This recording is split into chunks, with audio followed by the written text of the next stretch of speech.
कुणाला मंत्रिपद द्यावं किंवा काढावं हा मुख्यमंत्र्यांचा अधिकार, ते निर्णय घेतील. मंत्री नरहरी झिरवाळ यांचं सूचक वक्तव्य. झिरवाळांचं मंत्रिपद जाणार का, चर्चांना उधाण.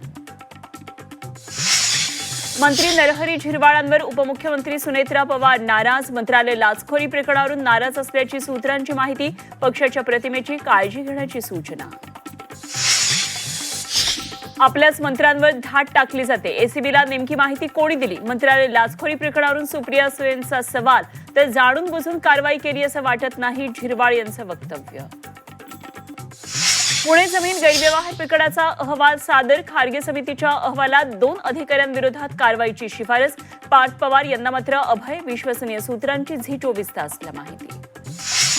पार्थ पवारांना क्लीन चिट देण्याची कुणाला घाई झाली आहे? सामाजिक कार्यकर्त्या अंजली दमानिया यांचा सवाल. खारगे समितीचा अहवाल आला नसल्याचा दावा.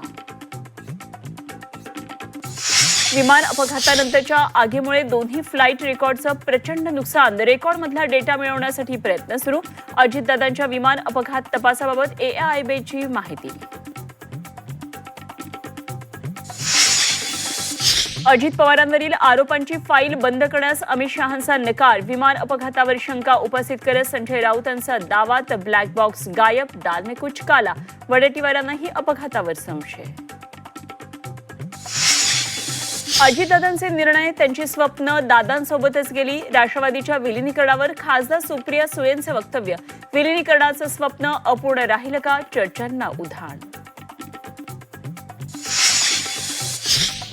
पंतप्रधान मोदी आज मुंबई दौऱ्यावर. लोकभवनात फ्रान्सचे राष्ट्राध्यक्ष इमॅन्युएल मॅक्रॉन यांच्यासोबत द्विपक्षीय चर्चा.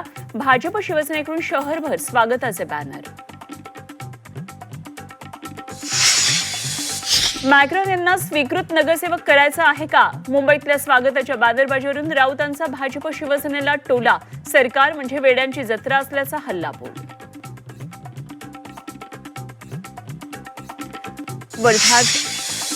वर्धा सिंधी रेल्वे स्टेशन दरम्यान GT एक्सप्रेसच्या डब्याला आग. आगीच्या घटनेमुळे प्रवाशांमध्ये घबराट. सुदैवानं कुठलीही जीवितहानी नाही.